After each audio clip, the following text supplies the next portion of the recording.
In the years following the Second World War, the country of Japan had experienced many significant changes, most of which were influenced by the Western Allies.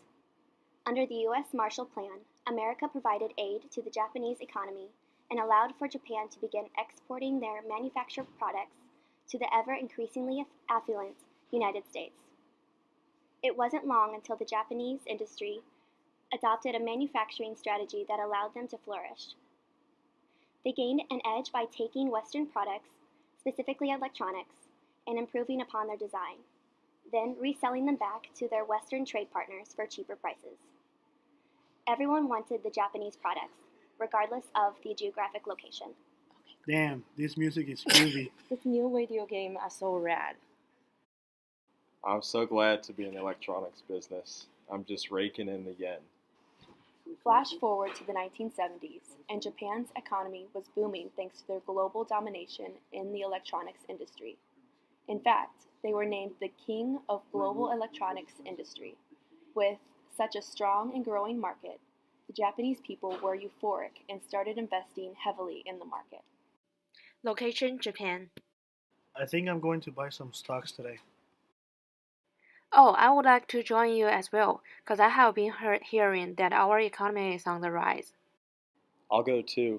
I heard that now is the time to invest in the electronics businesses like Sony because their new product, the Walkman, it's thriving. They're saying the same thing about buying stocks in video games companies like Nintendo.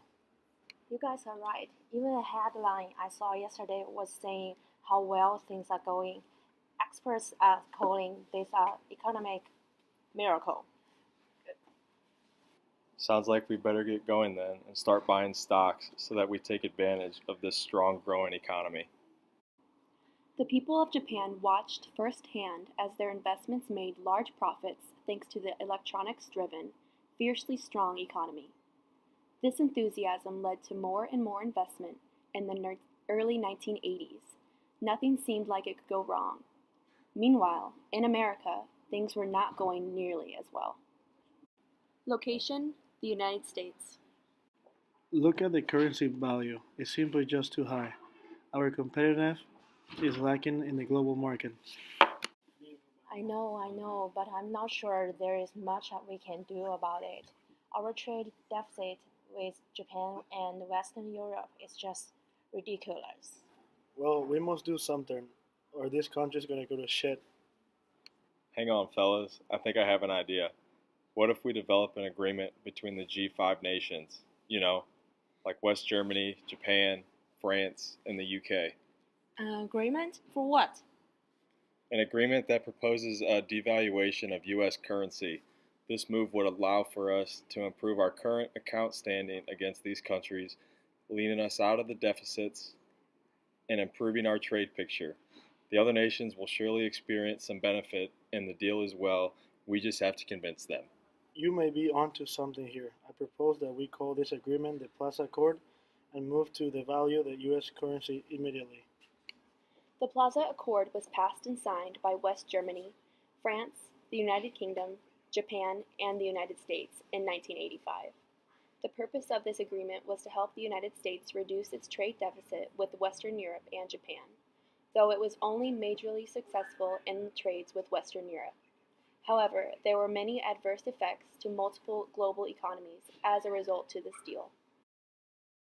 Have you heard the rumor that there is a lack of government bonds available in the market right now? I have. Our economy is still struggling from what I understand. You guys are right, but I have good news. I heard that there are investment opportunities abound in Japan. Maybe it's time that we start looking to the Nikkei stock market to do our investing. Oh, that's such a good idea. I agree. Maybe by investing in the Japanese market, I will be able to make good returns.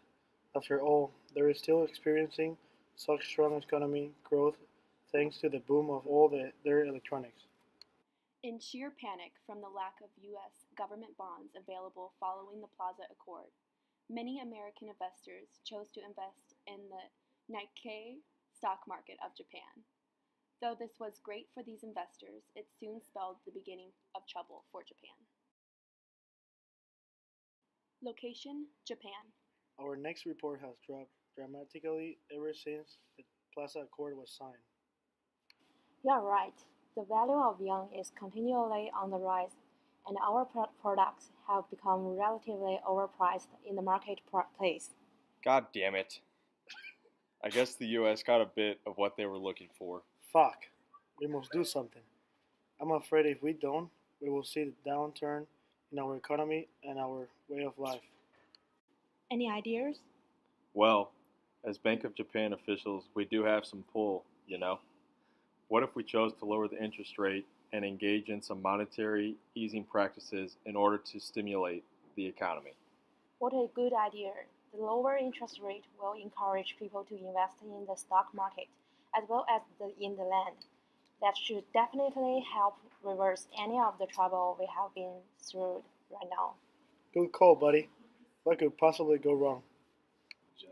The answer? A lot. A lot could go very wrong. It was the policies implemented by the Bank of Japan that began to trigger the bubble. But first things had to get exciting. Really exciting. You know, I have heard that the golden rule to invest by is that land will not devalue. Will you agree? Oh, I cannot agree more. I mean, clearly, even the bank believes it. Almost anyone can invest in real estate these days. I own quite a bit of land myself. Land values may be great and the stock market may be on the rise, but the real value is in the art market, my friends. Have you ever considered buying on off the famed Western pieces, like those of Vincent van Gogh? They are truly worth their weight in gold. Really? The art market, eh? I might have to take a trip to New York here soon to buy up a piece of the art worth. Well, Art may be great, but I still believe that investing in land is a foolproof idea. And even if it fails, I have a very strong stock portfolio I can rely on. I think it's safe to say that in this booming economy, we are all in good hands. This time in the Japanese economy is noted by aggressive, even feverish investment behavior by investors and institutions alike. Yet no one paid any regard to the risk management. The stock market continued to grow, and land and other assets like art continued to increase their valuations over the course of the 4 years. Until 1989, when the stock market peaked and land values could not rise any further. It was at this point the country of Japan realized something was wrong. A bubble was fully formed and ready to pop. I know, we met several years ago to decide how to stimulate our economy, but it seems that we may have reached a point of overstimulation. You raise a valid point. Our stock market has reached a record high, and I have heard that the sum of land values in Tokyo alone is equal to the land value for the entire continental United States. That is what I'm talking about. Sure that it may sound exciting, like we have accomplished large growth, but there is no way that the economy can continue to operate at this rate. I think we all know what we must do. It's our duty as the Bank of Japan to protect our country's wealth. I think it's time we tighten up what has become a very loose monetary policy. Agree. Tightening things up is the only thing we can do. I motion to move forward with passing stricter monetary policy. All those in favor say aye, so I can go home. Aye. Aye. And just like that, the Bank of Japan made loans harder to receive and investments harder to make. And in what felt like a matter of seconds, the Japanese asset bubble burst. The stock market crashed by over 50% by 1990, just 1 year since it had peaked.